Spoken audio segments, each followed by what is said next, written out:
But we are just about ready for the festivities, and it looks as though the UFC middleweight champion Dricus du Plessis will be first to the scale, champ. You know, many people talk about the size of Dricus du Plessis and how big he is, but this guy's a professional, man. Every time he is scheduled to fight, he's one of the first guys on the scale. He looks phenomenal. By doing this, though, he allows himself to get on the scale, get back, get recovered, and then, dude, with this extended time, right? They're not fighting 30 hours from now. They're fighting. Oh, yes. 185 on the nose for our main event. For the champion, Dricus du Plessis. UFC middleweight champion. They're fighting on Sunday. It's going to be a long time to recover for Dricus du Plessis. This guy's going to be massive when he steps to the octagon. It's crazy, though, because I spoke to him on Tuesday. Go mention the flyweight experience, so you never know how she'll look at strawweight. It looks really good. Well, I had her down as a two-weight division champion, but never mind that. This man used to fight at 170, speaking of two-weight divisions. Currently, Sean Strickland is on the front page of the Australian Telegraph, a national newspaper, with the headline, "Somebody please knock this man out." As we know, he's had a lot to say this week. He's upsetting a lot of people, but he's getting a lot of attention. Strickland. Walking in here, he's always lean. There's never any danger of him. He was 215 Our UFC strawweight champion. Hey, you know what that tells me, though? Is that he can get back that big after he makes weight. Zhang, yeah, so like Weili, she's been training at Bang Tao. Yeah. Really, yeah. So we've, my wrestling coach as well, been doing a bit over there. Hinger as well. Let's see what she's weighing in at.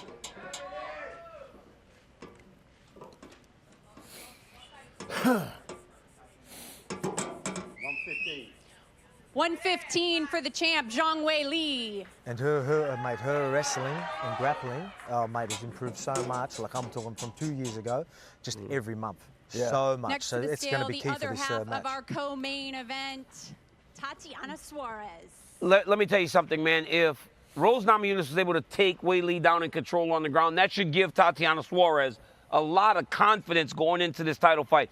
This young lady, though, has dealt with expectation for a real long time. So many people have thought about when this happens, it's only a matter of time that she will be the champion. She finds herself on the verge of that opportunity finally, and she's on the scale trying to make weight, has a lot of time. 114 and a half. 114 and a half. I mean, makes the weight. We've got three of the people that get the extra time. Hell, it might be a quick show, boys. More time for beer. Tatiana Suarez looking really good, I think, at 114 and a half pounds. Next to Mike's fight card was built. A man who is closing the distance on the greatest middleweights of all time, the undisputed UFC middleweight king out of South Africa. Dricus still knocks Du Plessis. Champ, good morning. Good to see you first on the scale. We're not surprised. The consummate professional. How we feeling? Absolutely incredible. Best cut of my life by far. Yeah, we made some changes at the cut. I started a bit earlier with just working with the team, the weight cut team, getting the body acclimated, and yeah, the weight just fell off. I feel great.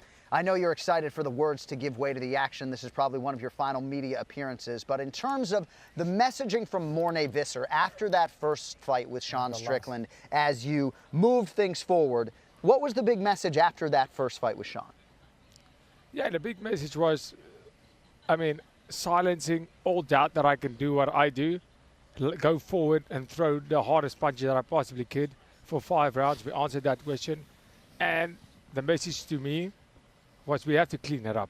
It's great. It's good that I have the ability to do that, but we have to clean it up. If we clean that up, stay calm and do what we know I'm able to do, we're going to knock anybody in the world out just by being calmer, cleaner, and more precise. And that's exactly what I'm going to do.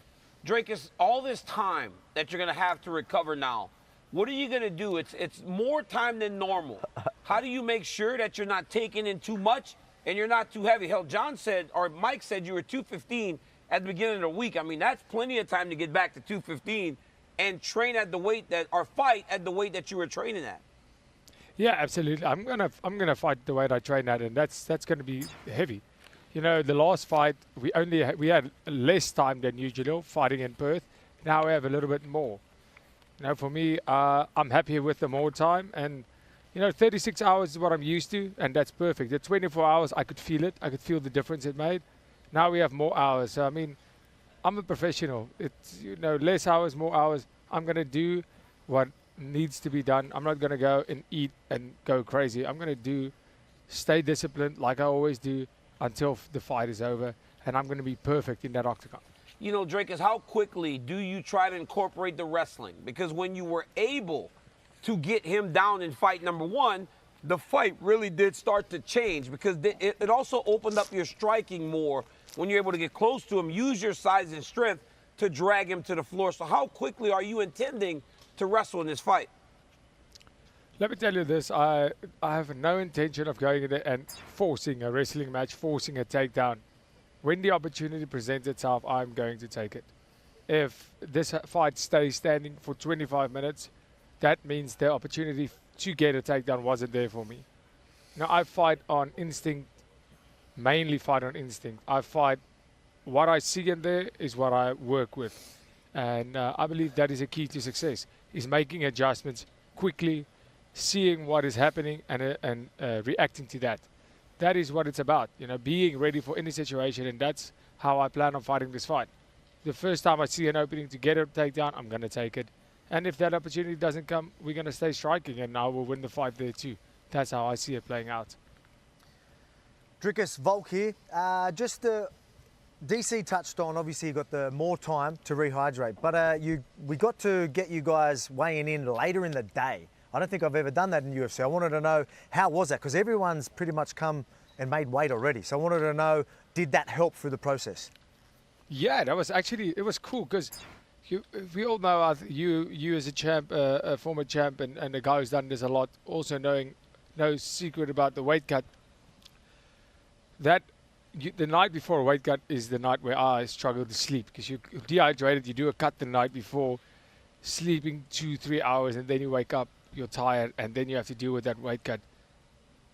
Last night, I slept like a baby. I slept like a baby last night, and I woke up, and I had the whole day to cut. And the cut was easy, you know, being completely rested.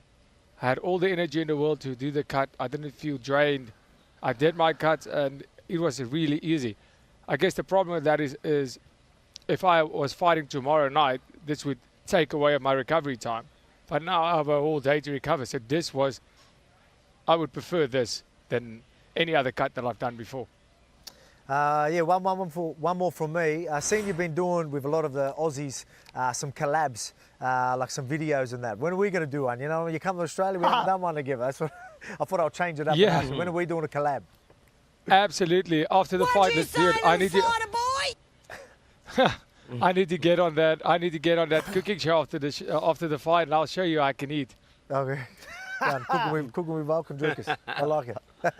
I want to be a part of that eating challenge as well. Listen, Dricus, you're the middleweight champ. You handle yourself with class. You're representing an entire nation. However, Sean Strickland has discredited your entire run as a champion. So, dream scenario, what would you rather on Sunday? You knock this man out cold or you choke him out unconscious?